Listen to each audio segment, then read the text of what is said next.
All right. Well, what's going on, everybody? Welcome back to the Coffee Q&A, your daily dose of coffee Q&A on the OnoCoffee channel. I'm your host, and on this show, which we do most Monday through Fridays, 10 a.m. Eastern, we talk about coffee, anything coffee. And today we're going to talk about coffee, and as you might have seen from the title today, it's going to be about banana bread. So how's it going? Hope you're doing well. Oh, no, we've got this.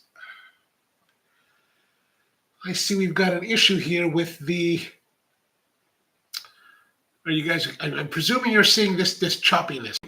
The computer system just absolutely is always disappointing. It's been shut off for the last 2 weeks or whatever long it's been since we did the last one here in the studio, and I turned it on just a few minutes ago, and it's still no good. Oh, to you, Keone. Kent, how are you? Mom, good morning. Maku, good morning. Oh, you see it. I'm sorry about that. I don't know what to do, but I'm at a loss. I'm at a loss with this thing. It's just ridiculous. But Power Plant was nice enough to come on earlier, looks like, and say that I won't be able to make the live, but I wanted to say that the Mocha video was great, and I think it captured your experience masterfully. Wow, thank you. It's very, very kind of you to say that. A job well done, and I hope to see people in this week. Well, we look forward to seeing you whenever you come back, Power Plant. Oh, there you are, Power Plant. You're with us.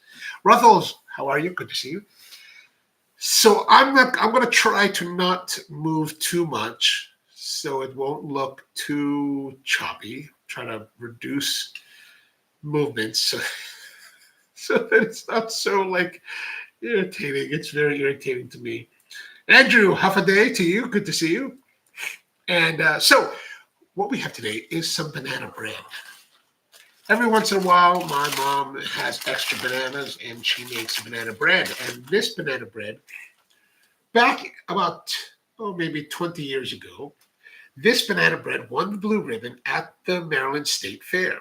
And it's really a nice banana bread. Now, in the ensuing number of years since this banana bread was first introduced, she has, become more concerned about, healthiness. And especially if she's going to give me a banana bread, she's like, we need to reduce sugar. So here's the thing. Moms are always looking out for you. They're always thinking about you shouldn't eat so much, or you shouldn't have so much sugar.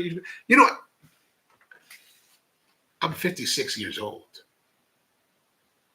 And my mom is still telling me, you need to reduce your sugar, reduce your salt. Like the other day, she's like, when we were on the way to Boston to pick up my aunt, she's like, when you look at the bags of chips, like my mom makes chips, she's like, you want to find salt below 5. I guess there's some kind of number, 5 grams, I guess it is. Their salt content should be below 5. And I'm like, well, I don't really eat chips that often. So, but moms are like that, right? Moms are like that. So this is the banana bread. We're going to pull it out and look at it a bit. I've already sliced a slice out of it. So the nice thing about this banana bread, very nice moisture and texture and crumb. I mean, I think there's 3 or 4 bananas. We actually use this same recipe at Spro for our banana bread. Now, our banana bread was a little bit different than this one. Like, this is made with, if you ever came to Spro and you saw it, like, the crumb at Spro's banana bread was a lot darker, and mainly because we did not use the same flour. The flour used in this one is, your typical flour.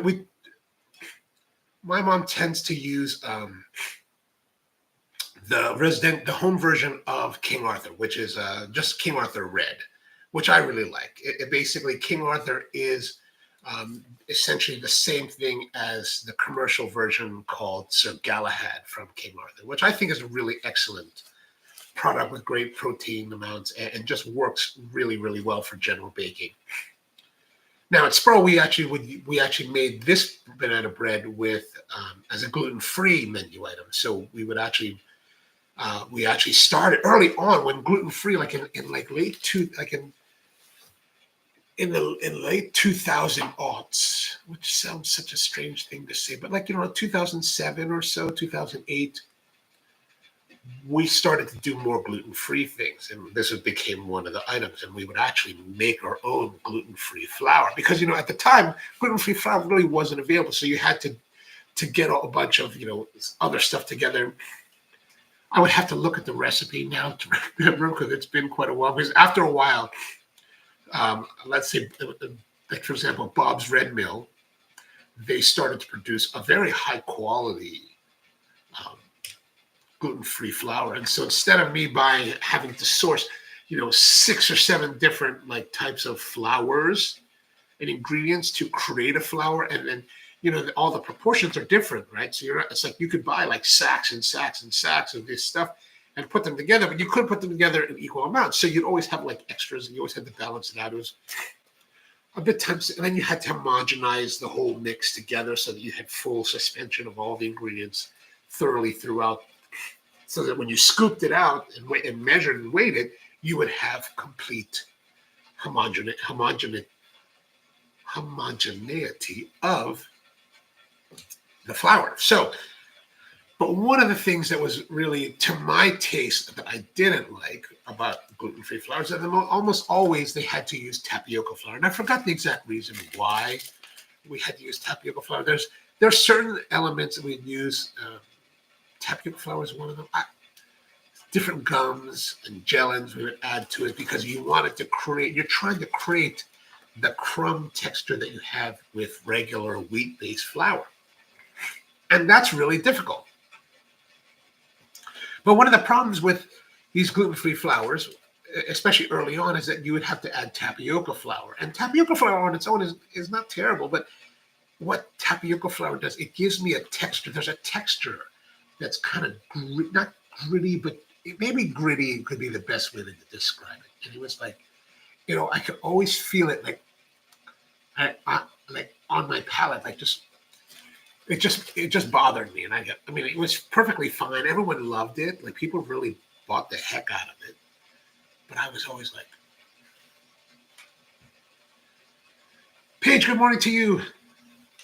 Power Plant says, no chocolate chips is nicer for me. I agree. Yeah, no chocolate chips. I tend to be relatively purist about things. Like on Sunday, my niece had her play. She was in a play. She was on the chorus for the musical Mean Girls at her high school. She's a freshman, so she was on the chorus. And afterwards, the family came to the house, and I was cooking, and so I made steaks and salmon on the grill. And my cousin, she's like, man, why did you do to this steak? It's really, really great. And I was like, I just salted it. She said, just salt? No pepper? No pepper, just salt. And so I tend to favor, especially as I've gotten more experienced, I tend to favor simpler approaches, less additives. So the idea, not that I'm against chocolate chips, but maybe I'm a little bit against chocolate chips for this application. Paige, good morning. Malcolm says, I agree with Power Plant. I watched your video with my partner and she loved it as well. Oh, thank you. I already wanted to go to Japan and now even, thanks. Well, I definitely think you should go. It's wonderful. I would like to go again myself soon. Maybe in the fall. Who knows? Power Plant says, Mom's like you, choose. Paige says, is it just me or the stream is very choppy? No, Paige, it's not choppy at all. That's why I'm not moving. Yeah, so it is every once in a while, this computer that I'm launching the stream from tends to give me difficulty. So I'm trying to find a way to not move so much so it doesn't look so choppy, right? Like if I just talk and you see this nice, bread here with a crumb, then you don't really see too much choppiness, right? So I'm trying to keep that. Yeah, the frame rate, and I don't really understand why this system sets it up that way. Like if I look at my, and this is all running on a Mac MacBook Air, what in the world are they called nowadays? The PowerBook Max, Mac PowerBook, whatever. And I've got full Wi-Fi signal strength, and I don't know why it's doing this. Like I could, if I even ran a speed test, I probably would be getting more than 5 megabytes or gigabytes upload. But I don't know. Tony says they're starting to make ulu breadfruit flour as a gluten-free. Ooh, when it comes to breadfruit, my favorite breadfruit is my experiences with my Tongan friends, because they would have parties and they would get the ulu, which is bread. And remember too, from breadfruit ulu is breadfruit, big like starchy fruit hanging from a big tree, and you cook it. And with the way that the Tongans would do it, they would take this, and I forget whether, I can't remember. Do they bake it in an oven? Do they cook it in a pot? I don't remember. But it was with coconut milk. But the way that these Tongan girls would do it, I was just like, oh, this is so delicious. I was like, oh, I haven't had it that way since college. It's been a long time. But I was like, I would like to have that again. Jody says your hard drive might be full. Oh, really? My hard drive might be full? Oh, could that be a culprit? I mean, I wouldn't be surprised if it's full, because, this whole Apple thing, really irritates me, right? Like, this particular machine is a 2015 PowerBook Pro, whatever they call it. I got it used, and I got it specifically to do this live stream. But this is the only thing it does. All it has is the stock software that comes with it, like when you reformat the whole thing, and that's it. Nothing else. There's no apps on it. There's no software on it. It's just for this purpose. And the amount of times that it just like is cantankerous and just, what's the bad is like unbelievable to me. I'm like, I asked nothing of it but to do this. Now, okay, it is a 10-year-old machine now. I get it. But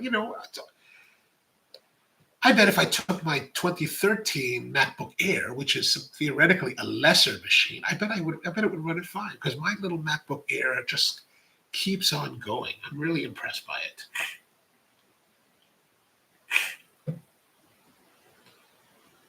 Powerplant says lots of little animals get chopped up when they harvest. Gosh, man, what a depressing kind of thought. But that makes sense. Those big harvesters are just kind of out there. I would not want to be in the way of a harvester. Daniel says, I made the best banana bread ever in the past. The recipe, well, that's excellent. MacBook Pro, thank you both. It may also be taking too much RAM as a buffer. I'm going to have to look at that and see if I can clear that, or somehow you clear that out. PowerPlant says, just the phone will be okay for most of us. I mean, well, I hear you. But, I want to be a YouTuber, all fancy in a studio setting. Something like that. Okay, so before we get to the banana bread, we're going to brew some coffee. So I got some of, I forgot I had this. Well, we're not going to worry about that. We're not going to worry about that, because the problem with the only problem with the linen filter is that you have to clean it. Whereas if I use paper filter, I can just throw it away, right? Paige says, problem between the video card and RAM, whether it's simple streaming or more aggressive stuff like streaming, gaming, platforms take a lot of RAM. You guys are probably right. But I mean, what flabbergasts me is that, the machine is off until I come to do the stream. I turn the machine off just to make it, the idea is that it makes it simple. And then like, I just try to like, I just try to keep it running only when I need it. But when I need it, a lot of times it doesn't want to cooperate. It's terrible. It's a terrible thing. All right, let us get our coffee here. We're going to use the Perla Negra, which is a anaerobic process coffee that is from the Mirish family. Whoops, did I do this right? That's not right. That can't be right. Okay, tear. We're going to use 24 grams. Our normal thing here is 24 grams, 350 milliliters of water. If you're just joining us for the first time, 24/7, 23/7. Doesn't matter. Doesn't matter. The nice thing about this scale is that it tells me what I know. Whatever I want to do, it'll still give me the same. Oh, I did get a comment today, or I don't know if it came today or the day before, but basically somebody saw the live stream where we first got this and unboxed it, and the person was like, you think you got like the most hardcore, technically advanced scale in the world, and you have no idea how to use it. I was like, you're right. I told it. I watched 30 minutes of your live stream, and then I stopped. And I was like, all right, that's cool. I said, all I could say was that I just had to say, well, I appreciate you watching for the 30 minutes. Thank you. But I do think that, like, I think it should be relative. I think most things should be relatively intuitive, right? Do you really, like, yes, of course, I'm a guy, so we're kind of have this proclivity to not reading instructions and just going forward acting like morons, but that's kind of like our thing. So but now I know how to use it, more or less. I don't remember how to get into the gaming function, but the last thing I really want to do is sit here all day long playing a game on a scale. Okay, so let's grind the coffee. We're going to grind it to we're going to grind it a little bit there. Now, I'm feeling that there's a lot of resistance. Lord, did you hear that? Gosh, that sounds like it's like rubbing. Maybe that's how it sounds without the coffee?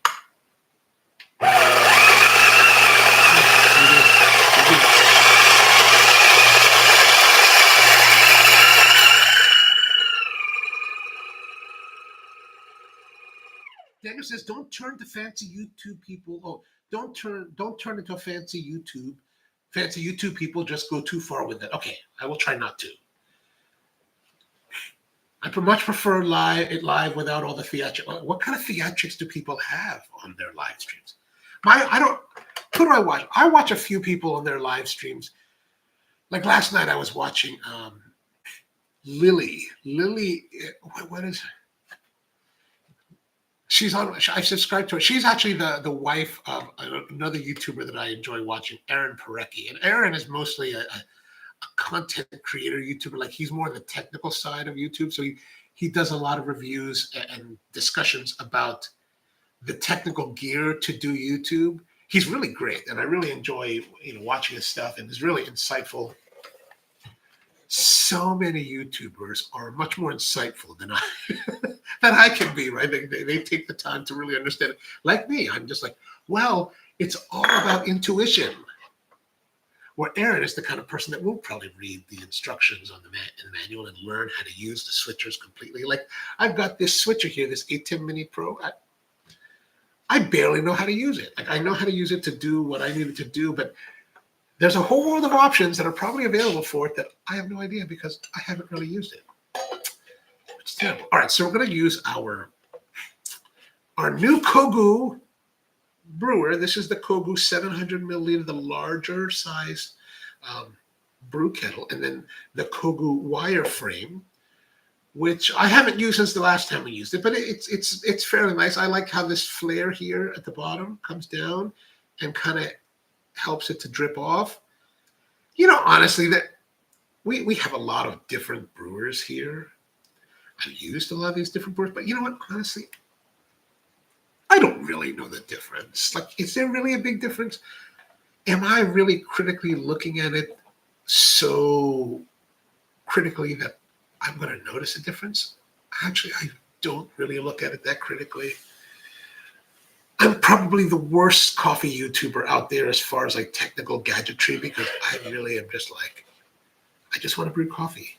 I just want to make it easy and simple and not too complex, because I don't want to be like, when I sit around, I spent many years scaling everything and weighing everything, in a professional environment, you want to be really perfect, but at home?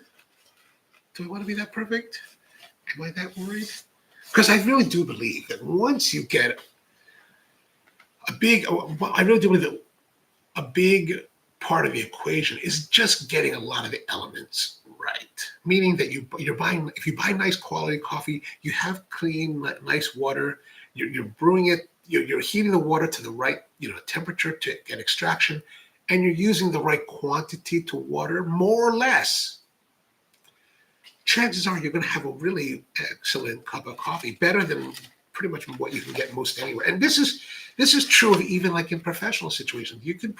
I think it's relatively simple to make beautiful coffee at home that would rival anything you could buy out in most places, most coffee shops, even the really nice coffee shops, right? Okay, so we've got our ground coffee here.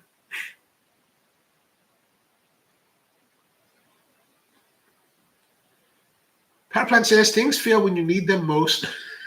No doubt. It's fact, or rather, we seem to only really notice failure. That's true. I would say that's true. It's just like yesterday, right? Like suddenly, I mean, at Yaya's, we had totally like full power as far as like connectivity and full bars on my phone. And then suddenly you're like, oh, we lost signals. And, oh, good Lord. What in the world is that all about? You just don't know. It's a terrible thing.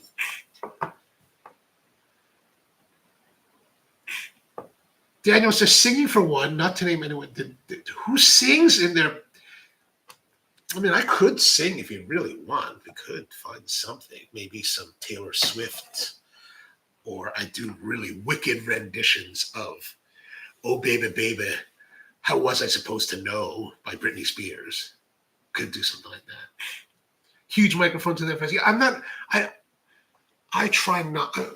I'm not necessarily against big microphones, right? Because I think that there is a difference. Like I can hear a difference between, let's say I've got this microphone that's it's not the what you see most YouTubers have that are black or like colored now.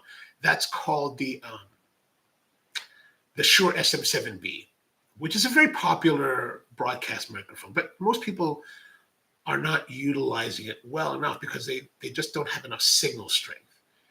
I personally, to me, it's fine, but I personally prefer what's called the Electro Voice RE20, which is another broadcast microphone, gray, elongated.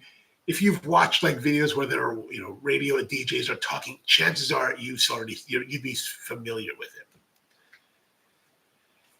That's kind of my go-to microphone of choice, and I've used it. If you watch some of the older live streams, where especially the Coffee and Cigars live stream on Thursday nights, the ones prior to 18 months ago were all, you would see the microphone in the shop.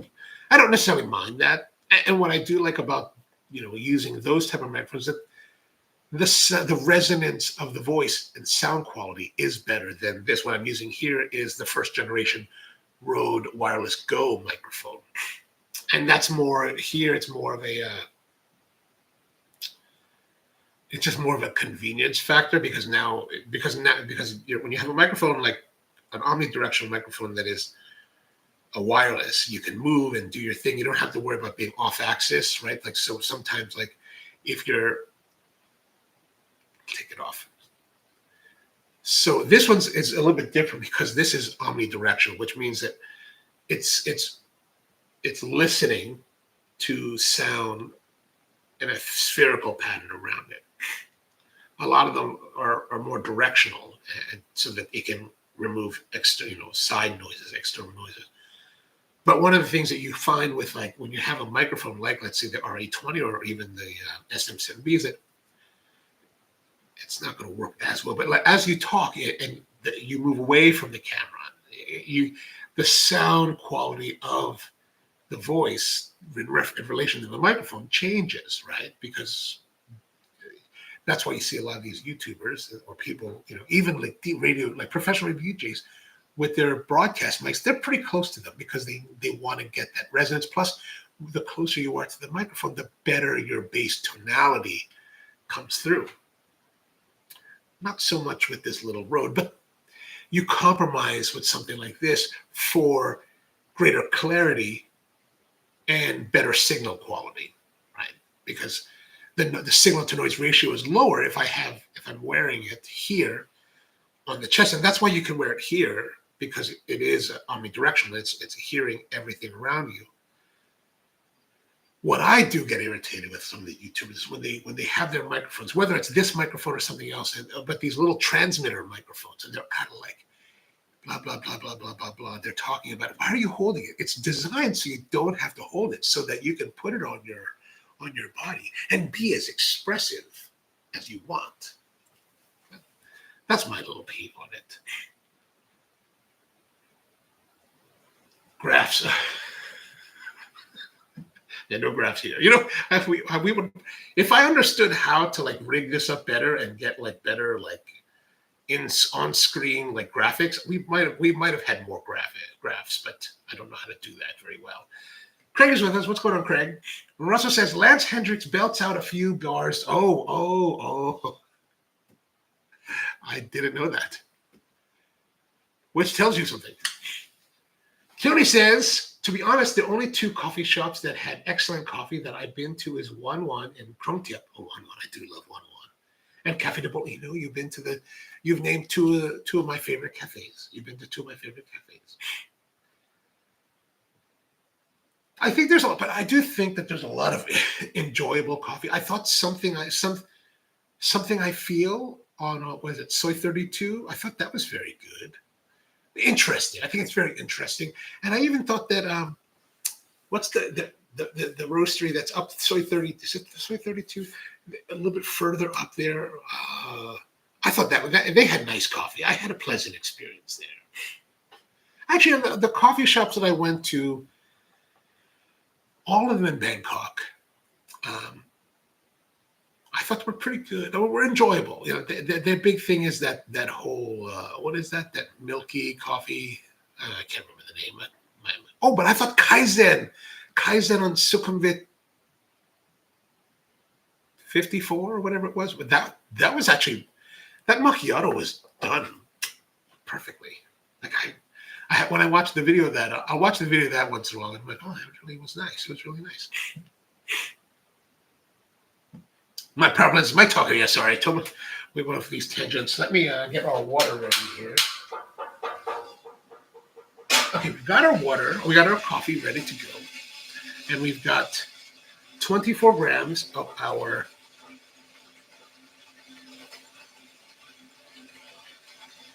okay, now we're going to, why is it saying max water?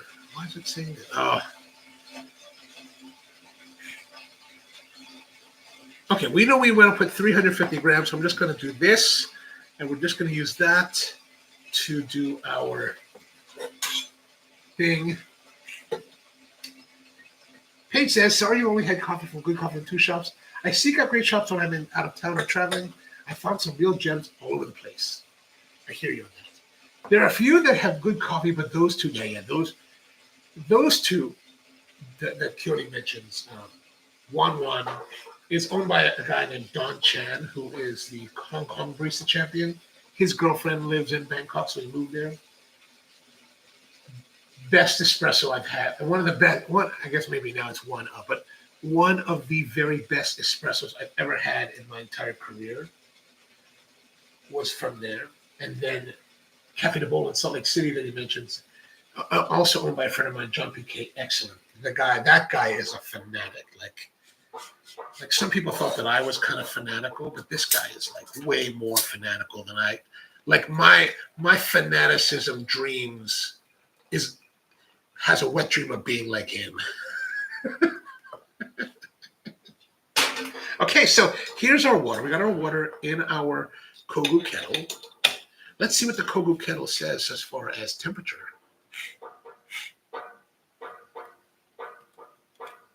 Zoom in a little bit more here. Come on, Kogu temp gauge.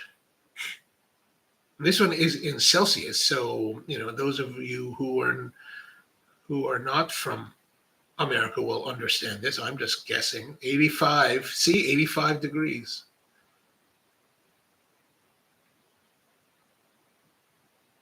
Okay, if that's true, then we're a little bit cool, but yeah, that's all right. Now we've got this, press that.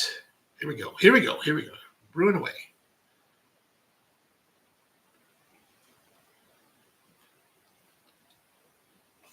You know what I regret not getting from these guys was the really small kettle. There's a really small kettle that I should have gotten, but I didn't. So I'm very disappointed in myself. PowerPlant says my order at any coffee shop is an Americano. I blame living in Korea for that order. To be honest, it tastes like crap most of the time, but it's all. But you're in the countryside, right? In Japan, right?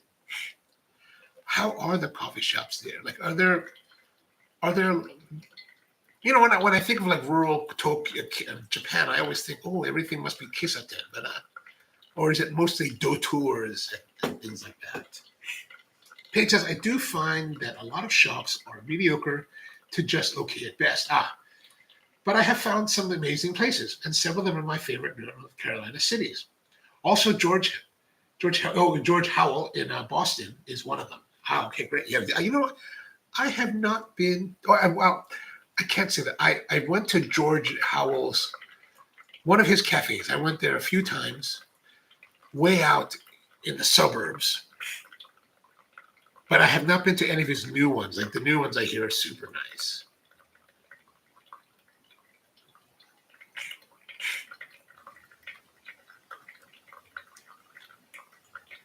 The one thing about this Kogu kettle is that the spout rate is very slow. Like it's slower than I prefer, but I guess it's better for control.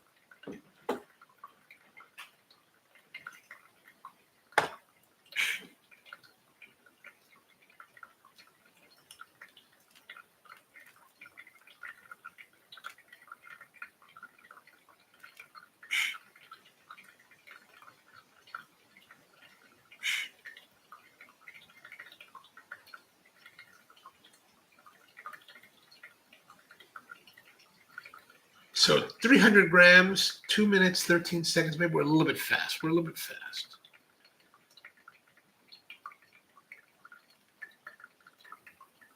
Or maybe not so fast.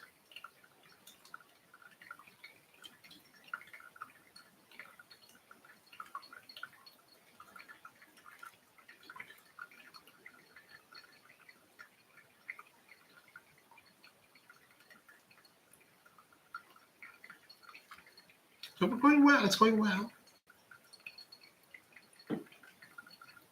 Power Plant says, in my area there are Kisaten, but they allow smokers and the coffee is UCC. Okay. I have my local specialty place where I have befriended. Oh, nice. They don't allow smoking there. Is that right? You guys know that I like cigars, and I got to be honest, man.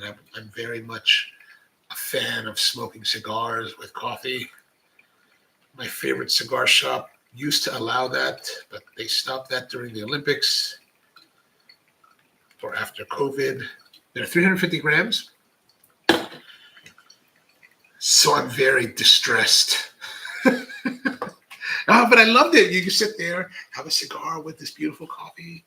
Or maybe not so beautiful coffee. You're just enjoying yourself. And I need to find a place in Japan that still allows cigar smoke when I go back. There's this guy called Tomorking.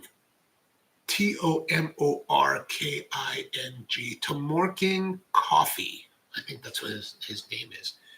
And he's on Instagram, and I follow him because he loves to smoke pipes, and he always posts from like different cafes that he smokes pipes in. I'm like, oh. And there was actually a place downstairs from my hotel that I went to a couple of years ago, but I didn't go on my last trip, and I saw him smoking, and I was like, darn it, why didn't I go there? Paige says, neither of my local shops in town are especially great at coffee. It's partly, I see. Okay, so here's something I'm curious to know that you best to think about. That if you were to imagine a coffee making cabinet, like a cabinet to house your coffee making supplies and to make coffee in, or a station, a coffee station. What would you want to keep in it, and what kind of format would you like for that? I'm curious if you ever think about that. I have an idea. Okay, so that was a nice thing. You just toss it in the trash. You don't have to rinse and clean out the cloth filter, which cloth filter is fine. Nothing wrong with that. So we got our coffee. It's weird because I get the sniffles. It's kind of chilly. It's like 55 degrees today. I'm sitting around all morning, no sniffles. Just as I turn the machine on, that's when the sniffles start. It's like, good Lord, really? What is going on here? Keone says that UCC shops here in Thailand offer pour-over, siphon, and espresso, and it's one of the only shops that will sometimes offer Hawaiian. Oh, yeah, they do buy a lot in Hawaii. That's true. Okay, so we got our mug here, and we're going to pour the coffee. So let's look at our coffee here. Now, this is going to be a coffee that's got a nice roast profile, should be good bodied, and should have some nice caramel, a little bit sweetness as it gets cooler. And honestly, I just wanted something that's going to be really enjoyable and not too crazy, right? It's because really the interest today is the banana bread. So let's have a taste of that. Yeah, that's what you want. That's good. A little more robust flavors, deeper body, like dark chocolate. Some bitterness, which I think would go well with the sweetness of our banana bread, which I kind of like to take the whole loaf and handle it, right?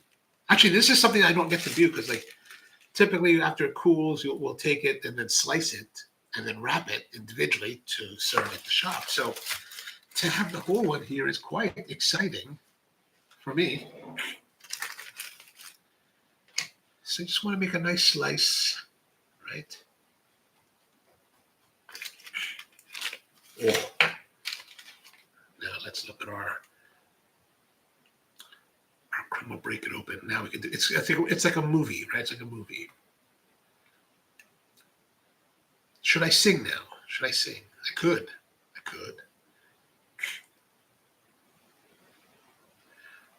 So there's our crumb. All right, let's have a taste. Good moisture, good resistance, nice chew to it.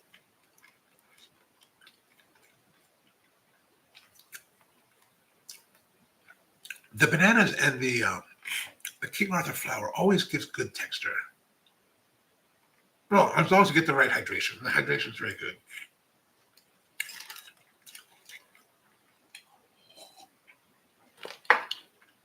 I can bake pretty good myself, but my mom really can bake. She's really great at it. Everything she learns how to do to bake is always solid.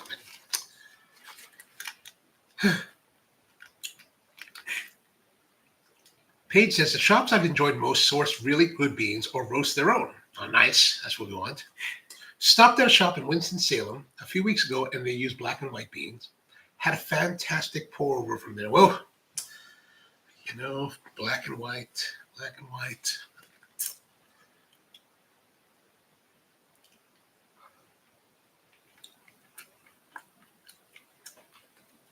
Peter, how are you? Good to see you.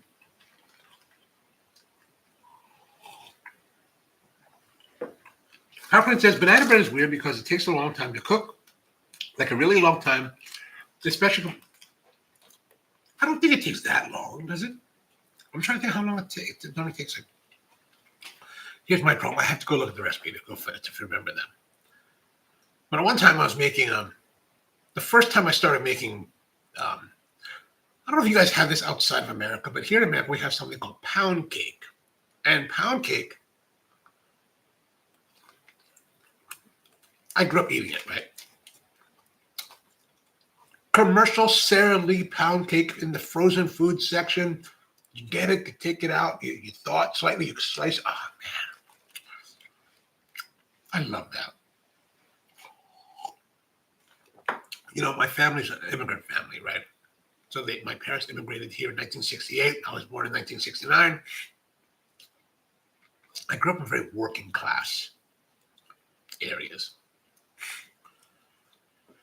So I'm very familiar with regular people food. And I just, man, that Sara Lee pound cake, I loved it. So one day, quite a long time ago now, I was like, pound cake, pound cake, pound cake. I looked up the recipe. Like, why is it called pound cake? Because historically, you use a pound of each, a pound of flour, a pound of sugar, a pound of butter,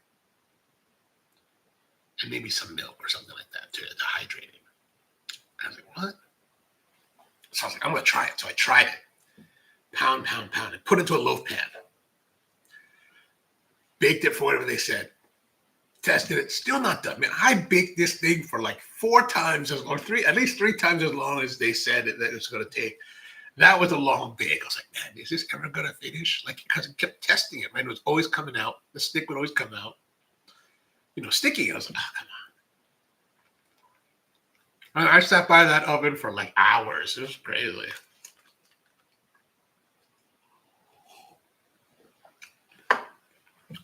Naomi just talked in. What's going on, Naomi? And one of my favorite.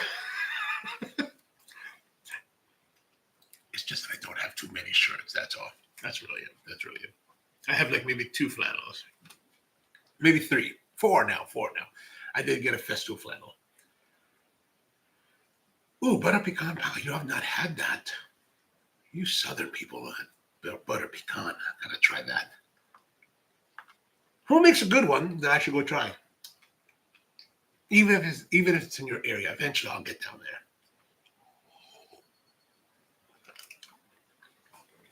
Peter said, I just had a McDonald's ice cream at 11 p.m. at night, feeling sick. Oh, I'm sorry to hear that. Now, here's the thing.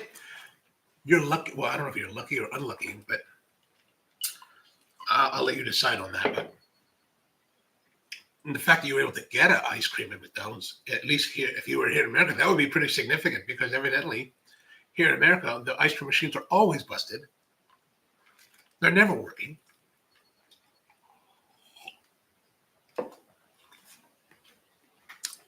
So, but something just occurred to me. Like, this is good, but I wonder if I took a thinner slice, right? Like a thin slice, would that make the experience better?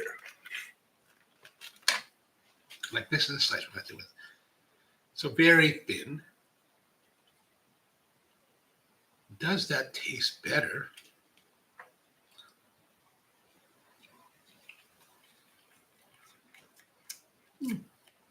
Yeah, I'd say.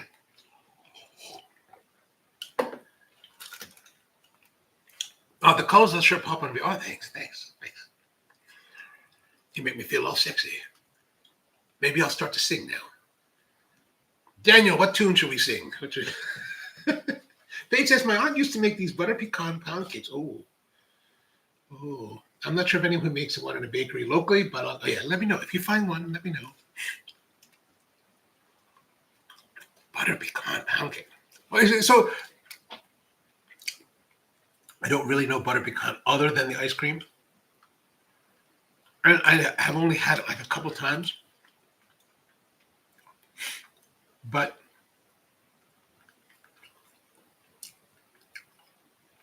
is it one of those things where like, is there caramel and butter pecan? I'm thinking there is. So for me, it's a question like butter. I think butter pecans. I'm thinking butter and pecans, right? So a pound cake would already have the butter.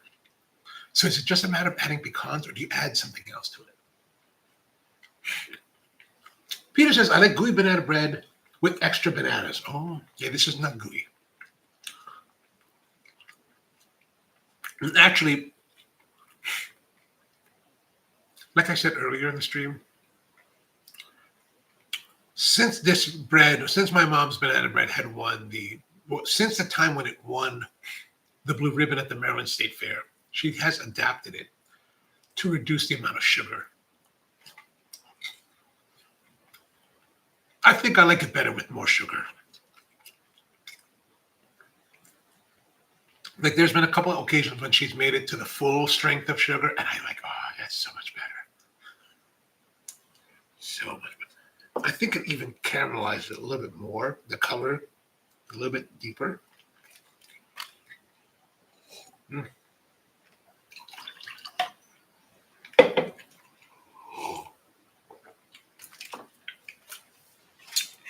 Paige says, if you go to Richmond and they're back open, go to Sub Rosa Bakery. Oh, amazing baked goods and fantastic coffee. Sub Rosa, okay. Curie says, I like banana bread, but mango bread. Gosh, I haven't had that in a while.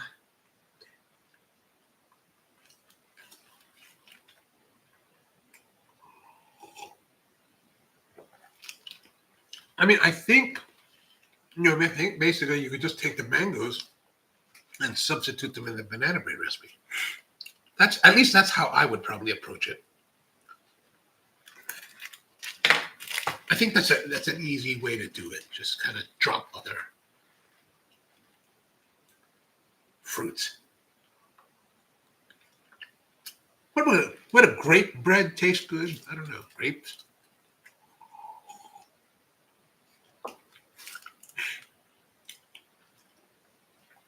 Peter says, mango bread? Never heard. I never heard. Really, Peter? Peter, you of all people, Peter.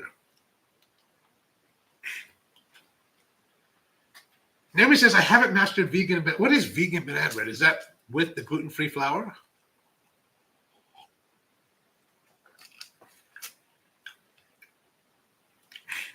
Daniel says, crystallized pecan nuts are the best snack. Ooh, that sounds great. Terrible for your teeth. That's only for when you're young, I guess. Not that I'm old, not that I'm old enough that I would have to work up my teeth being brittle yet. Not yet. Paige says, I went for butter pecan. I think it's more about the glaze for it. It's caramelly and buttery. Oh. Oh, gosh. Quick breads are such a guilty pleasure. Oh, yes.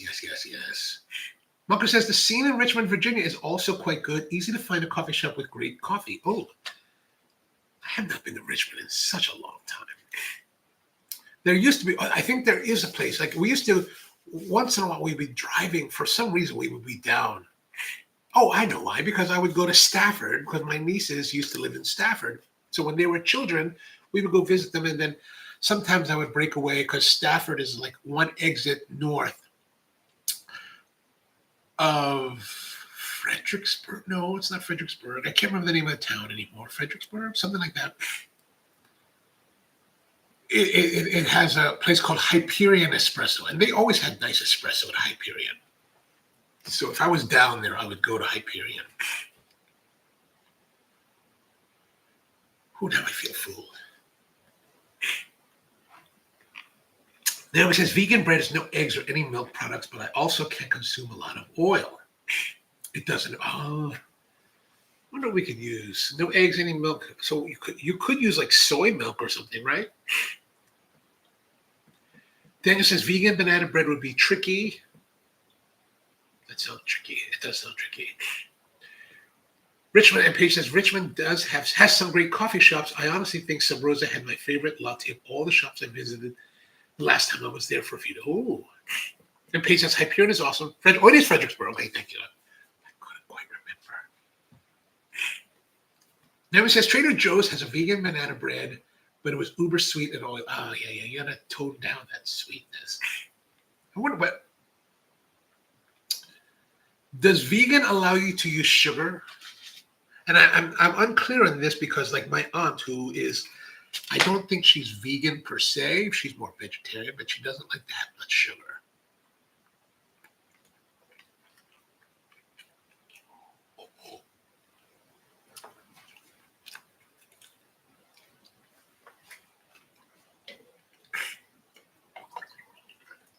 Now, this coffee has been pretty good.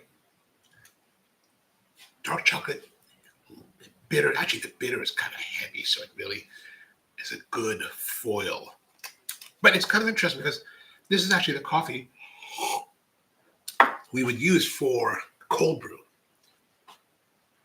So as it gets cooler, it gives you a good bite. It's really great with like milk. Like if you're the kind of person that likes cold brew with milk, like it's really good like that. Sugar is vegan naturally, says Dan. Okay. I don't know. I don't know these things.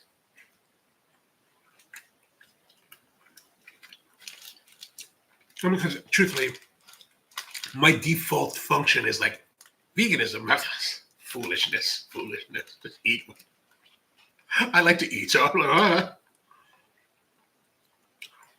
but I will eat vegan food.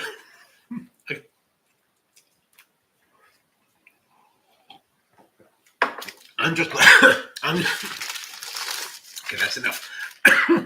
I'm just looking for something delicious.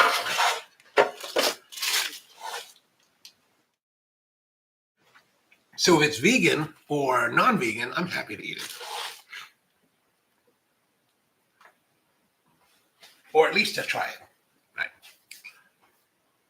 Honey is not vegan. Honey's not vegan, really? What? Why? Oh, because it's an animal product? You know, it says regular granulated sugar is made with bone char, so not listed as vegan. Oh.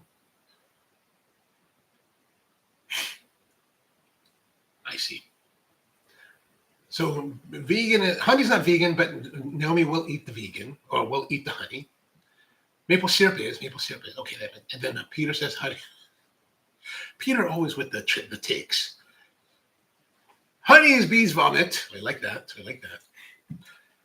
Naomi says, yep, have lots of maple syrup and agave syrups in my. Oh, nice. Because so here, this may be a controversial take or something like that. But vegan is a choice, right? Like it's a political choice. It's a conscious choice, right? Like it's like, but it's or maybe it should say, would it be considered a constructed choice, meaning that a lot of people choose vegan approaches to eating as part of a lack of having a better vocabulary term, as a part of an agenda, because they have a particular, I guess agenda would be the best, might be the only thing I can think of at the moment. But I don't mean that to be pejorative. I'm just trying to, my impression is that veganism is not necessarily dictated by or driven by physiological limitations, but more about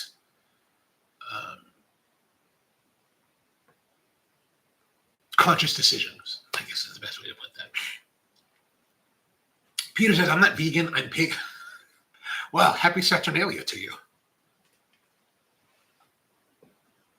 Paige says, I'm not vegan, but I prefer maple and agave. I gotcha. Daniel says, it would be dependent on where you buy your sugar, but sugar here in the United Kingdom does not contain this. In fact, I've never heard of bone char until now.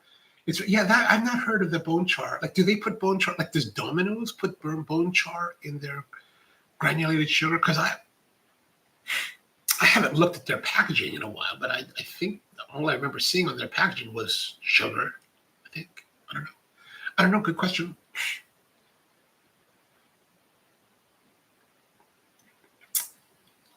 Naomi says, agreed with Paige, but more flavor. Also more flavor with the syrups. Okay, gotcha. PowerPoint says, veganism is societal luxury. Well, that could be. Jerry says, Naomi, you should try coconut syrup. I'm not sure if they have that there, but it's made of coconut cream or milk and coconut sugar. I think we do have that here. Like, especially you go to places like Mom's Organic Market or Whole Foods would probably have something like that, because I know they're big on like a lot of the coconutty stuff. Naomi says, there's different degrees of vegan. I don't live the vegan lifestyle, but I eat whole food, plant-based, but not everyone understands that. So I just say, okay. I get you.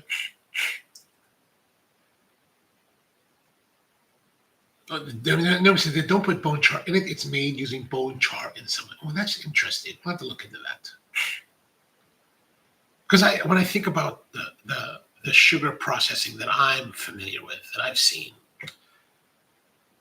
it's fairly simple, meaning that they'll harvest the cane, crush the cane in rollers and then extract the juice from the cane that way. And then basically they will, because the cane juice is really kind of brownish, right? If you think about, if you ever see like Mexican markets or Latino markets, they'll have a type of sugar called piloncillo, which are like these little like cones of like dark brown sugar. You're typically wrapped in plastic, and it's called piloncillo. And so you buy these piloncillos and you use them as a sugar. And what those are is basically the juice of the cane that's put in a mold and then just allowed to dry. And then they use that. And then you get things like we have this one product that we use called panela, which is a darker sugar. And so you got that, and then you've got things like turbinado sugar, like sugar in the raw, or muscovado sugar.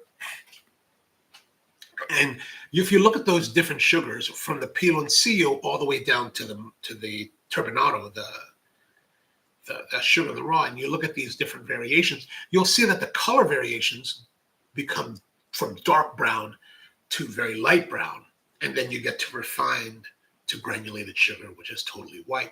And these are different levels of refination where they're pulling the molasses out of the liquid sugar. And I don't know, maybe they're using bone char, maybe as a filtration method. Maybe that could be it. That could be somehow they're using it.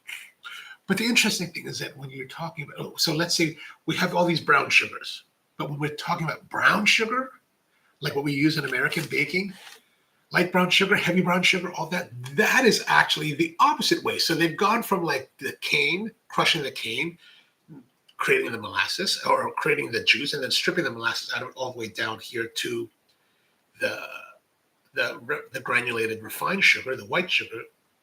But when it comes to light brown and dark brown sugar, they're actually taking that stripped molasses and adding it back into the sugar.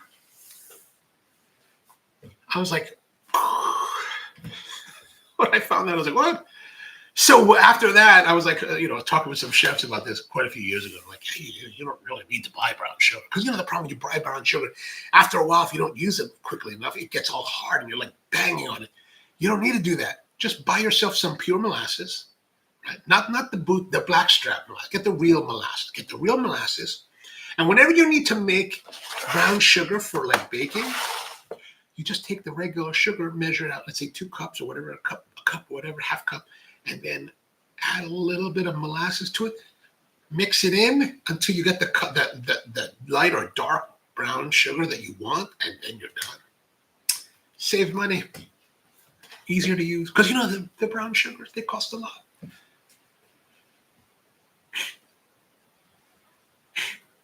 Daniel says McDonald's put bones in everything.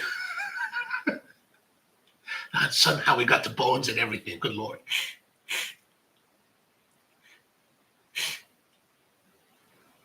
PowerPlan says what we have to for what is scalable. Coconut doesn't seem scalable to what I know about coconut production. Sugar beets are quite good in this way. Okay. I don't know anything about production of either of those products. Although I don't know what. Like when I buy sugar, it's typically cane sugar. It says cane sugar. Like I don't really recall. Like what are there brands that you can think of that are beet sugars? I'm sure there are. I just don't. Here in Baltimore, we buy Domino because Domino's like a big presence here. So PowerPoint says in Southeast Asia, you can get fresh pressed sugar cane juice. Oh yeah, so nice. They have it in Okinawa as well. Oh, nice. Daniel says, coconut is terrible for your cholesterol. I replaced butter with coconut butter and it made my cholesterol. Oh. Just saying these healthy alternatives are sometimes worse. I hear you. I think as with anything like in life, we should have moderation. Like you should have ice cream, but you shouldn't have ice cream every day. Or 3 times a day is probably a bad thing. Maybe once a day is fine. And maybe it's better not to have like those cheap like king cones or ice cream sandwiches that are kind of like ice milk but to go to the fancy place and buy nice quality ice cream. But to each their own. No judgment here. No judgment. Malcolm says very true. And Peter says the power plant out. Be careful drinking out on the streets. I think he's in Japan. I think he's all right. Southeast Asia, maybe a little bit dangerous. Could be sketchy, but I think in Japan should be fine. Like one time I got really ill in the Philippines, and I haven't gotten really ill in a long time by this point. But I was staying in a hotel, and I was like so hungry. Well, actually, I just because when you get like the bug for 24 hours, it's like misery. But after the 24 hours, you're fine. Right? Everything is great. But man, I was so bad. I was like, I got up in the middle of the night. I was like, oh God, what is wrong? I was like, what? I'm thinking, what did I eat? I didn't eat any because typically in the past when I would get ill, it would be like from the ice. And I'm thinking, I didn't eat anything with ice in it. All I had was soda and maybe bottled water. Everything was clean. And I told my friend the next day, I was like, oh man, I was so ill. She was like, what happened? I said, I don't know what happened. She said, what'd you eat? I said, oh, the only thing I had was I was hungry and late at night. I went to the 7-Eleven and I bought a siopao. What in the Philippines we call siopao. Other, Chinese call it char siu bao. The buns with the meat inside. She's like, well, that's exactly what happened to you. I was like, what do you mean? She's like, it's the water in the steamer that they're holding the bao in. And I was like, no, that's steam. It's boiling, right? It's gonna. She's like, that's what. I bet. She's like, almost positive that's what I did. And I was like, and I didn't eat anything else but that. So I was like, oh God, that's the only thing that would have got me. It's like, so terrible. I mean, it doesn't make sense to me, but I was the one, in pain. So.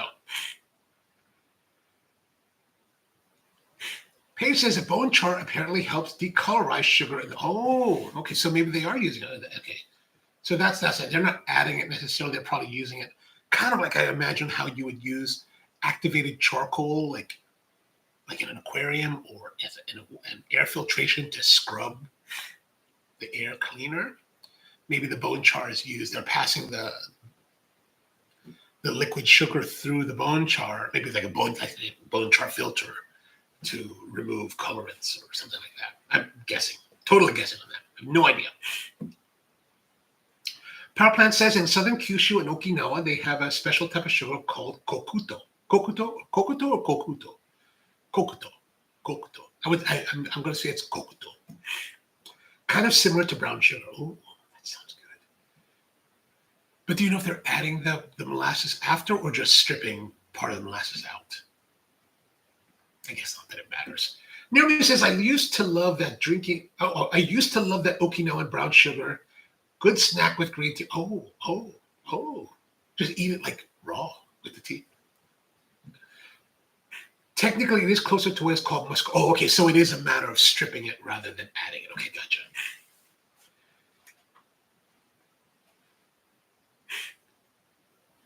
No, Naomi likes the muscovado and likes it in rock form. I wonder if they have that at the Japanese market in Rockville. Oh, speaking of which, Naomi, have you been, or any of you that live in this area, have you guys been to the new Japanese market in Northern Virginia? Evidently, it's supposed to be really huge. I keep forgetting to go, and I should go. I mean, I'm supposed to go to a party on Memorial Day, so maybe I'll go there on Memorial Day. Although that's in Northern DC. Probably far, but whatever. We'll see what happens. Peter says there's some horror stories about sugarcane left out on the streets uncovered. And gotcha. Look it up. I guess I don't need to look that up. I'll take your word for it on that. Prabhupada says koku is the Chinese reading for black, and to is the Chinese reading for sugar. Okay, so kokuto. So black sugar. Oh, which kind of goes in hand with what Peter's saying. Black death is coming. Now he says, I've not gone to that market yet. Probably won't too, since I could possibly be moving. Oh, moving? Where are you going? Why? It's not allowed. Where are you planning to go? Let us know. Michael says, do you have a good recipe for the Chinese steam bun itself? I don't have any good recipes for that. And here's the thing. I don't actually like the steam. Okay, that's not right. I was about to say I don't like the steam buns. I do like the steam buns. They're perfectly fine. But here's my problem. So in the Filipino culture, we have something called siopao, which is chasyu, essentially chasyu pao, a little bit different. Like instead of using just chasyu style meat, pork, the seasoning is a little bit different, right? Not as aggressively sweet, right? I think just different. But when I was growing up, my mom would make it, and we would buy it. We would get it from at parties, whatever. I always felt like there was too much bun. Like the bun was too much. Like too much bread. Give me more meat. Like I want more meat. I don't want bread. Like you have the bao, right? You'll be like, there's meat here, but there's no meat here. You're like, what am I doing with this? So I've always been tepid on the steamed bun. Always tepid on it because of those experiences. What I do love is the baked bao. I don't even know what that's really called. Like I just call it the baked bao, right? So essentially the same thing, but instead of using I'm presuming it's a different flour and a different dough, but instead of using the bao dough, they're using a different dough, like a bread dough, and they're baking it, and it's like, and they put a little bit of like honey glaze on it. Oh God, I will tear that up. But the one that I like the most is the one from Tim Ho Wan. I love their baked bao. I think it's some of the best. Like so delicate, so thin. Like the crust is thin, and they've got a sugar top, very much like a Mexican concha. I'm just like, oh, this is so amazing. This is the greatest ever. So there's been times when there'll be a Tim, like in Manila, there's a Tim Ho Wan in Makati, not too far from Rice Day. I will go there sometimes at opening. Just go in there, right at because you got to go right at opening because it's really busy. So if you don't get there right at opening, you might have to wait. So I go there right at opening, get a table, give me 2 orders. So each order is 3 buns. And they're normally like this. Instead of some of them are like this, they're really like this. I tell them, give me 2 orders and tea. And that's it. I'll eat that and then leave. Thank you. See you next time. But I don't have a good recipe for it. I don't. I wish I did have a good recipe for that to share.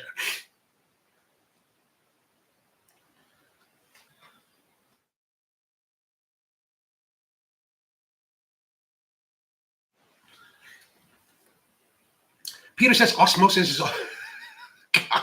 Oh, that's great. That's all I need to know. Alabama. What? Oh, okay. My husband's from there. You should be moving to Okinawa, not Alabama. Naomi says, I have very fond memories enjoying Nikuman in Japan. Oh, what is that part of the whole eating the sugar?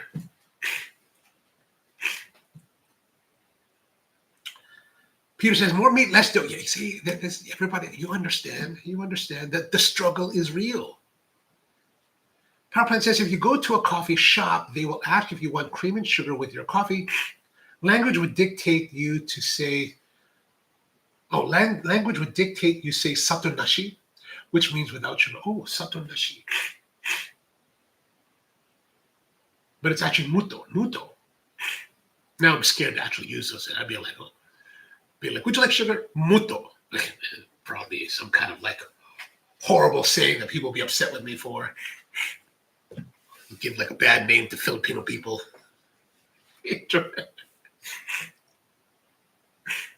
Paige says, oh dear. I'm sorry. I hear Huntsville isn't terrible. Oh, I don't know.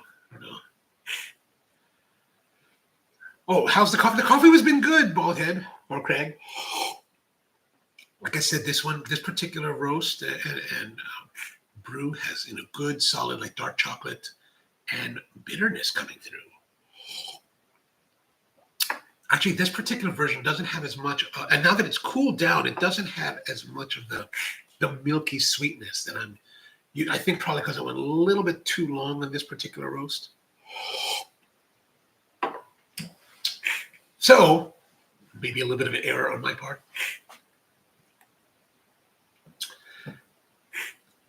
Nobody says that they are going to the Huntsville area. Oh, nice.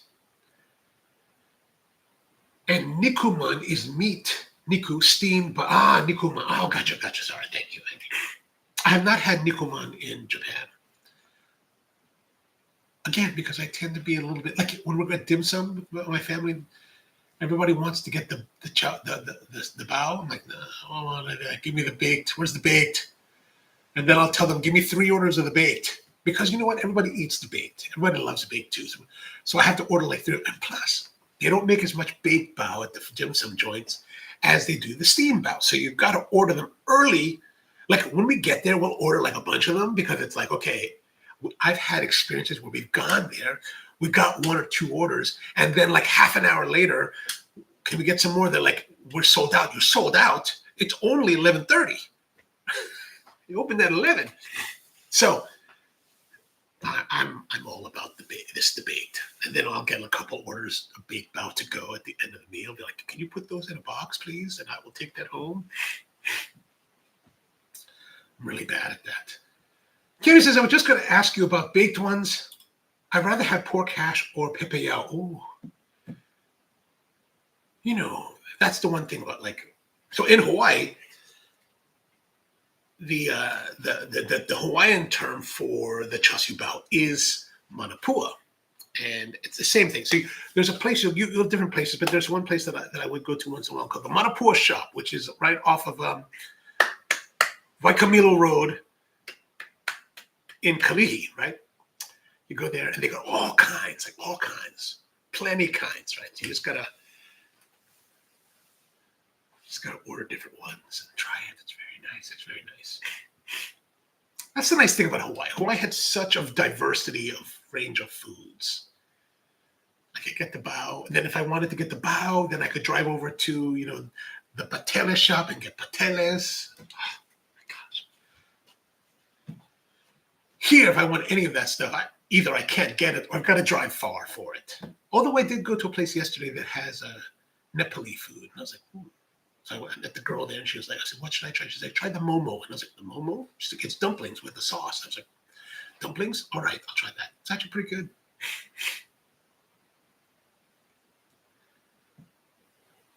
Peter says, coffee, we're not here. We're to talk. This is the coffee Q&A. We don't talk about coffee here. Franklin says, Pizza Man is the move. Pizza Man is the move in Japan. Pizza Man? Is that a character? Coffee Cove. What's going on, Coffee Cove? How are you? Good to see you. And Brian's here. He's hungry, and we have some. We have lots of coffee. We have lots of banana bread and very little coffee talk today. Nobody says I love pizza so I love pizza too much to even try Pizza Man. If you're here in Baltimore, before you leave, you should try some of the pizza here in Baltimore, like that. What's his name? Dave Portnoy, the Barstool Sports guy, came to Baltimore in December or whatever, reviewed a bunch of places, and just made life a living. Not a living. I wouldn't say living. That's exaggeration, but just made it a little bit more difficult. And so he goes to this one place we've been going to, a place called Frank's Pizza in Overley on Bel Air Road. If you have the time, go there. So the pizza's always great. Then he came and he's like, this is one of the greatest pizzas. And I was like, oh gosh, here we go. So I went there after the review came out, maybe a week or 2 after the review came out. I was like, oh gosh. It took us 45 minutes to get the pizza. It took forever. It takes forever to get the pizza. You really have to go and plan. But I gotta say, one thing about this pizza joint, they're like the one. I remember that first visit after the review that I went to. I remember vividly because I remember they were crushed. The staff is getting crushed. They're running out of napkins. They're running out of cups. They're running out of everything. Because 2 weeks into it, they still hadn't been able to figure out. They still hadn't been able to gauge how much product they really need to have. They're running out of different sodas on the soda fountain. You're like, what is this going on here? But the pizza and all the food was still top notch, still perfect. Because instead, when you get into a situation where you're getting crushed, you want to speed up to handle it. These guys got the right mind. They're like, we're not going to speed up our process. We're going to do everything, and you're just going to have to wait longer. But when you get the food, it's going to be exactly what you expect. And I was like, totally worth the 45-minute wait. But I would say before you leave, you want pizza, then go check out Frank's, then go down the street to Gill's, which is deeper on Bel Air Road, but deeper in the city. And while you're down at Gill's, go to Woodley Bakery and get the big donut, the big head-sized donut. And then other pizza joints before you leave. Matthew's down on Eastern Avenue. My mom really likes the Maryland crab, or the crab pizza. I think those are the best pizzas in Baltimore. Like before you leave, before you go to Huntsville, go check out those places. Go enjoy pizza there. Have some memories to bring back with you. Too, but at least there they have like what? Shoe fly pie and stuff like that. That's good. Now it says in some shops in China, they have vertical ovens where they stick the bao to the sides of oh. That sounds good. Okay, that sounds good. Power Plant says Pizza Man is like Nikuman. Oh, Pizza Man is like Nikuman, but with pizza sauce and cheese.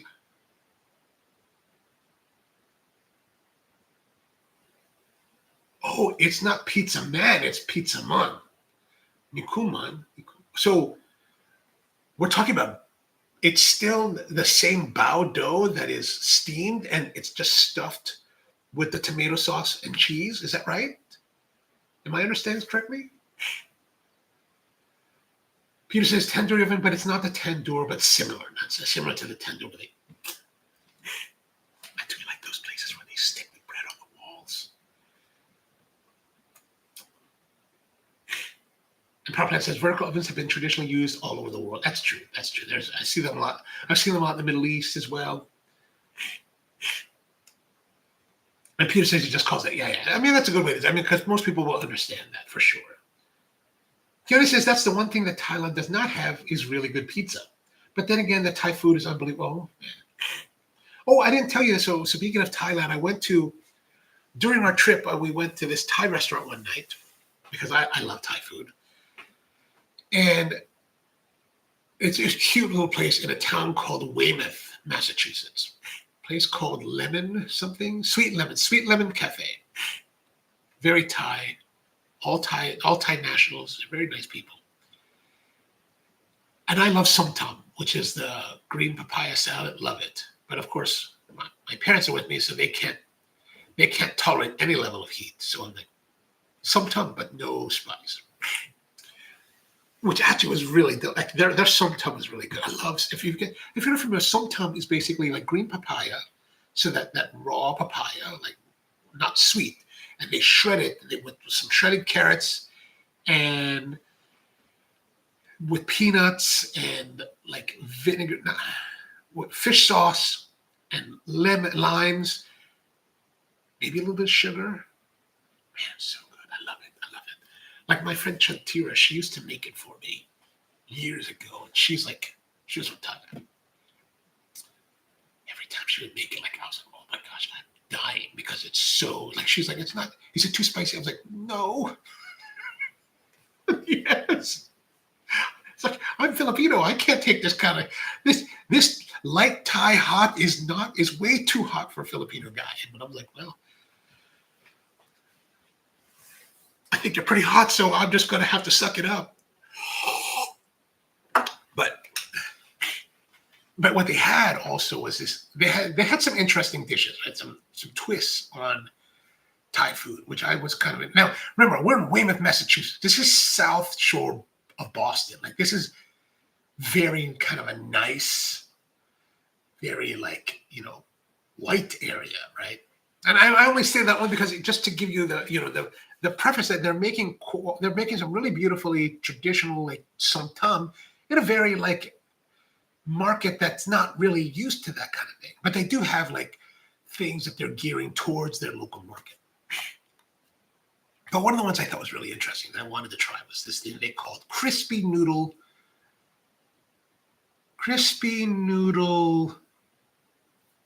pad thai. Now, if you're familiar with pad thai is rice noodles that are boiled, and you probably had it because pad thai was developed by the the Thai government to be like soft diplomacy to promote Thai culture and food outside of Thailand. But it has a particular taste, and I really enjoy it overall.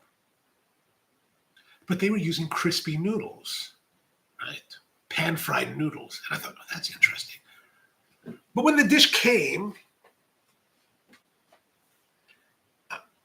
it was interesting in the pan, but the sauce that they had used actually tasted more like a lemon chicken sauce. And I was like, that's kind of weird. This is kind of weird. It doesn't really taste to me like pad thai at all. It tastes more like lemon chicken. So I'm curious though. I told Nietzsche when I did it, she was like, she's like, oh, I would not be trying. She's like, she's Thai. She's like, I would never try that. That looks disgusting. I was like, yeah. I said, I like the idea though. It's like, and she's like, no, hell no. I was like, all right.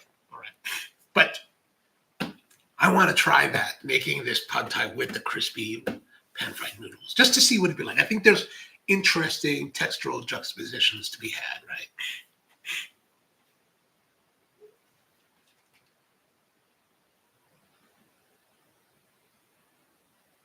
Powerplant says pizza in Asia is a hit and miss thing. I usually don't eat it at all because the local food is good and the pizza is mama. Gotcha. But what is there pizza? Like, I'm trying to think. When I'm in the Philippines, in the Philippines they had this pizza roll. They would do these thin crust Neapolitan style pizza that you roll up with vegetables, with leafy vegetables. I thought that was pretty good. One of my cousins owned started a company called Yellow Cab Pizza. That was decent. But you know what it is? It's the flours. The flours are different. The doughs are different. It's just like the way it's like, for me with burgers in a lot of places, the way that they grind the beef is different, right? For me, a lot of times when I've had burgers in other countries, especially in Asia, the grind is very fine. See, the texture isn't as coarse, right? It's finer texture. I don't know if I like that. For burgers, that is. Give them a try, Naomi. Give them a try. Peter says he's making one out of old terracotta pots. Okay.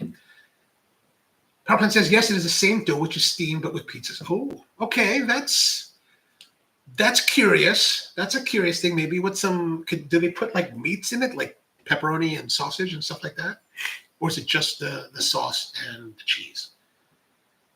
Pizza man is pizza filling inside. Okay, gotcha. The dough for pizza man is usually orangey, though. Oh, orangey. Well, I guess they want to get that kind of pizza, cooked pizza. Oh, speaking of which, one of the very best pizza I've ever had was in Japan. In 2007, I was there for the World Barista Championship, and we went out to eat at this. We found a place in Ginza. This Ginza location is closed. They now they do have a location in Asakusa, a place called Salvatore Cuomo. This is really one of the very early experiences I had with truly Neapolitan style pizza. It was 90 seconds in the oven. But we went to this place, Salvatore Cuomo. Salvatore Cuomo in Japan is kind of like Paul Bissett coffee. They're a chain that I guess Japanese investors liked them and started building locations there. But Salvatore Cuomo was actually the world champion pizzaiolo from like the early 2000s. And I've been there a few times on my trips in the successive years. And I gotta say, it's still darn good. That's some good pizza there. I don't know if they have that down where you are, Powerplant, but if you get up to Tokyo or other places in Japan that might have Salvatore Cuomo locations, that is worthwhile. I think that's worthwhile. Peter says that I had the best pizza in Thailand. Oh, really? Interesting. Kenny says that sometime with fermented fish and salted crab.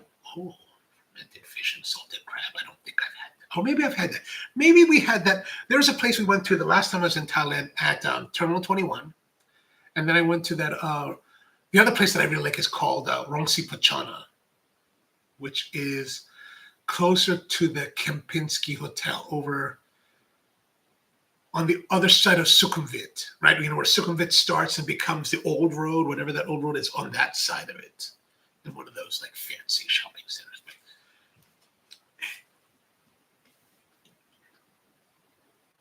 Peter says, I can't remember what probably doesn't exist anymore. It's going back. Ah, okay. Understood.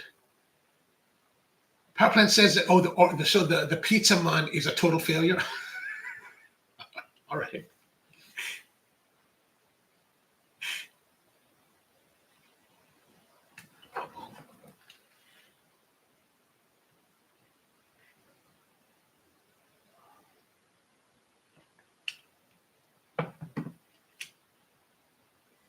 Tony says that pad thai in the continental US is way too sweet. This version of pad thai was super sweet, like way too sweet. Power Plant says in Korea the pizza was insane. They love sweet potato mousse inside the crust. Oh, interesting. It was so sweet. The toppings were challenging. Pizza isn't theirs, so they take it to extreme. I mean, like, you know, I guess everybody tailors it to their taste. Like here in America, we've got Hawaiian pizza, which I'm just like, what? There's no. When I moved to Hawaii in 1989, pizza wasn't even very popular. Like it was still relatively new, and ain't nobody there put pineapple or ham on their pizza. Like, what are you doing with ham? What are you doing with ham? Ham is for like breakfast or something. Peter says, but the worst pizza he ever had was in Rome. Oh my. Yeah, but it's a Neapolitan thing. Those Romans, give them their carbonara. They'll be fine. Power Plant says, yeah, now you're talking about the other issue that they mostly do Neapolitan pizza. I don't really like it most of the time. It's too wet and runny. Really? Neapolitan's wet and runny? Maybe they're doing it wrong. Maybe the place you're going to are doing it wrong. The place I went to in Sano, it's actually featured in the video. That pizza was not the greatest pizza I've ever had, but I think perfectly solid pizza.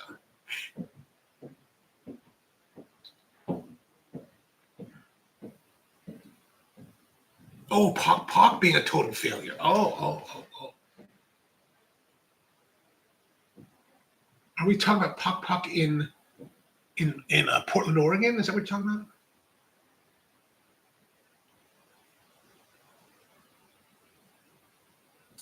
See, on my feed, I don't know where that went, but like in my feed, the only the two things that were together from you, Power Plant, was the dough for Pizza Man is usually orangey dough, and then the next one that I saw that's listed here is it was a total failure. So you must have put something in there that for some reason is not showing up on my feed.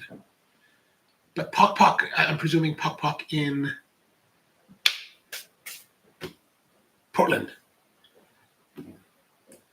Real Neapolitan pizzas, they eat it with a fork and knife in it because it's supposed to wet. Oh, interesting. I've never had Neapolitan that was that wet, that I don't think. Pag. He said Pock. What's with the pag? All right. I went to Pock, but it's been like maybe like well over like 12, 13, 14 years ago. I thought it was okay. Oh, and fork and knife in Italy. Oh. Because it is supposed to be wet. Oh, really? Huh. No, I didn't see if you reposted whatever you said about Pock, it's not showing up. For whatever reason, that's not showing up.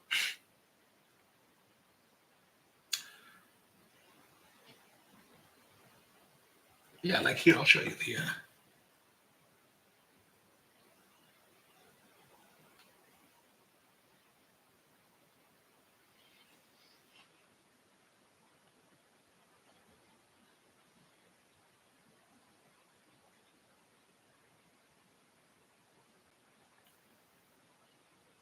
Yeah, like you can see here.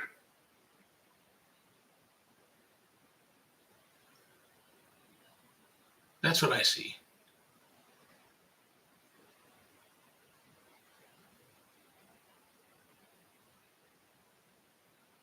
So if you posted that something about Pok Pok after your Pok Pok being a total failure, and somewhere between that, I haven't seen it yet.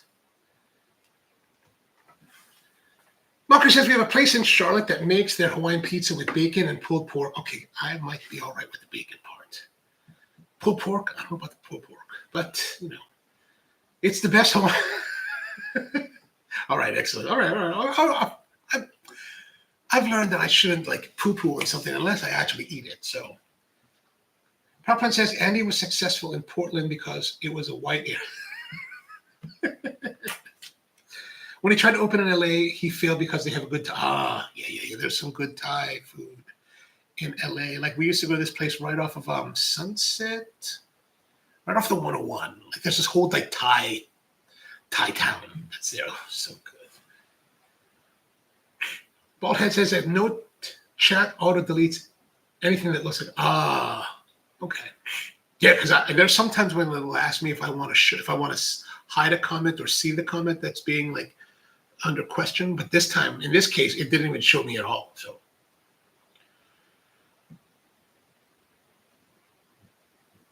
even Mark Weens has said that the Thai in LA. Oh, yeah, Mark knows. Although I gotta say, I went to Mark's. I went to his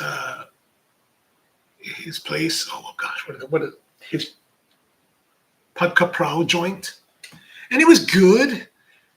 But I have to agree that it wasn't the best Pudka Prao I've ever had. I was like, there is better for cheaper in Bangkok. But like I said in the video, you don't necessarily go to Mark Weens' restaurant because you want to like have the best, truly the best. I think you go there because you enjoy his work and you want to, have a connection with him. And I agree with that. I think that's a big part of it. But I think that I was also disappointed because his mother-in-law is Thai, and I was thinking that when I first heard about his restaurant, I was like, is this the mother-in-law's recipe? Because I think that would be really interesting. But it turns out it's a place where he partnered with 3 other people who were like celebrity chefs and other YouTuber types, and they've come together to come up with their version of what is the best Pudka Prao. And I was like, I think when you come up with like a multiple, like if you're coming together by committee for the best, then I think I think there's something diluted that you're not really. Like if your mom made you your food and your mom is who cares if she's good or not, but your mom makes you your food, you're always like, okay, that's my mom's cookie is the best because your mom's cookie probably was very good. Other people may not necessarily think that it's the best, but I think they'll find something genuine about it. Whereas if it's by committee, they're trying to meet, even if they're just trying to meet their own personal likes, there's still some dilution happening, right? I think.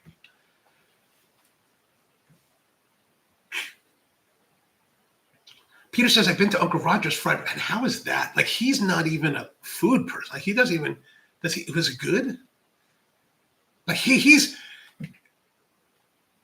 I enjoy Uncle Roger, right? I enjoy his work on YouTube, but I'm skeptical about him having a restaurant, like how it would be. Like I would try it if I was out there and had the time, but I'm skeptical.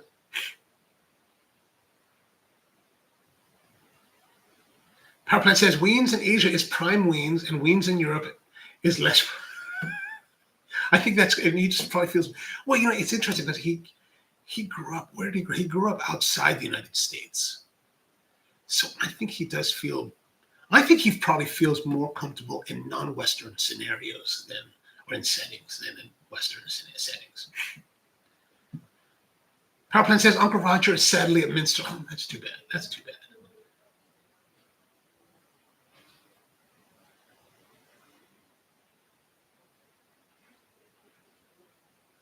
I'm a little bit disappointed, like with Uncle Roger, like when the whole thing with Elizabeth Haig came out, right? And if you're not familiar, Elizabeth Haig is this Auntie Liz is what they call her on his shows. She's this Malaysian Caucasian chef based in the United Kingdom. Her family, her mother, I think, is from, must be, because Haig is her last name. But her mother is a Malaysian, I think, or Singaporean, and she's got a lot of interesting stuff that she talks about. And she has a little restaurant or eatery in one of the markets in London where she does, a lot of this type of foods. And she's very personal. She's super personal. She seems super talented and really cool. I really enjoyed watching her with Uncle Roger. I thought they had a great, personality and interaction. Like, I really loved watching them together. But then when the scam, she made a book. She wrote a cookbook. And I don't know how it happened, but basically she plagiarized. And I mean, not just like you could plagiarize recipes, and that's not a big deal because there's no copyright on recipes, but she plagiarized stories out of this other Singaporean woman's book. And I mean, not like anecdotal, this could have happened, but I mean, straight up, my grandmother and I, blah, blah, blah, blah. And I was like, what in the world? How is that even possible? It was so brazen and so blatant, the plagiarism. You're just like, wow, that is just shocking. And because Uncle Roger had made so much, hoopla with her, he didn't really address any of that. And I was really disappointed in him and that he didn't. I lost a lot of respect for him for not addressing that because, it's kind of like with some of these other guys when in the YouTube world with when Uncle Mr. Beast had his scandal, these guys Colin and Samir made their money or made a lot of their bones by covering Mr. Beast. But when the stuff really hit the fan, silence. And it's like, I don't know. For me, it's about, hopefully, I would like to operate with some level of integrity and ethics. But Marco says, Hawthorne Pizza, I recommend the original location on Hawthorne Street. That said, for any other type of pizza, I go to Emmy's. I'm presuming that's down by where Paige lives. Is that right? Peter says he's just a comedian. And yeah, that's the thing for me. It's like,